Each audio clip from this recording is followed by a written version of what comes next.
Selamun Aleyküm ve Rahmetullahi ve Berekatuhu değerli Müslümanlar. Günün müəyyən vaxtları var ki, o vaxtlarda yatmaq Müslüman üçün dilimizə görə bəyənilmir. O vaxtlardan biri də sübh namazından sonra günəş çıxana qədər olan müddətdir. Və bu müddət qənimət saatları sayılır, qənimət vaxtları sayılır və Müslüman həmin vaxtı oturub Allah zikr eləməsi onun üçün daha xeyirlidir.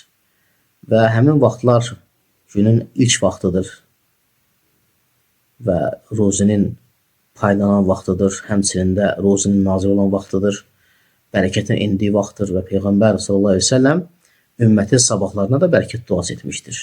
Ki Allahım ümmətimin sabahlarına bərəkət ver. İbn Qeym rahmehullah rivayet edir ki, Abdullah ibn Abbas radiyallahu anhuma gələrdi evinə görəndə ki, uşaqları yatıb, onları oyadardı, deyərdi ki, və ruzinin paylandığı bir vaxtda mı siz yatırsınız? Həmçinin də Şeyx İbn Baz rahimehullah deyir ki, mən deyir, həyatım boyu yadıma gəlmir. Fəcrdən günəş çıxan vaxta qədər nə varsa yatım.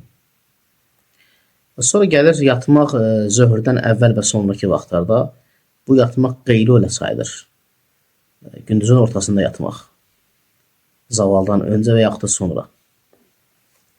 Səhl ibn Sa'd deyir ki, biz deyir Allah Nəbisi sallallahu əleyhi və səlləm zamanında deyir, qeylul edərdik. Qeylulə müstəhəbdir və sünnədən sayılır. Allah Nəbisi sallallahu əleyhi və səlləm hədisdə buyurur ki, hədisin dərəcəsi həsəndir. Şeyx Albani həsənləşdirib buyurur ki, siz qeylul edin, çünki şeytanlar qeylul etməz. Şeytan qeylul etməz. Və İbn Qeym rahmehullah buyurur ki, Allah Nəbisi sallallahu əleyhi və səlləm özü qeylul edərdi. Qeylul edərdi. Və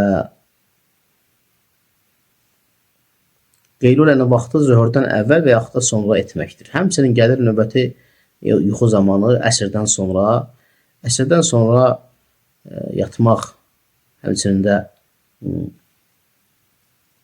icazəlidir, insan yata bilər istəsə.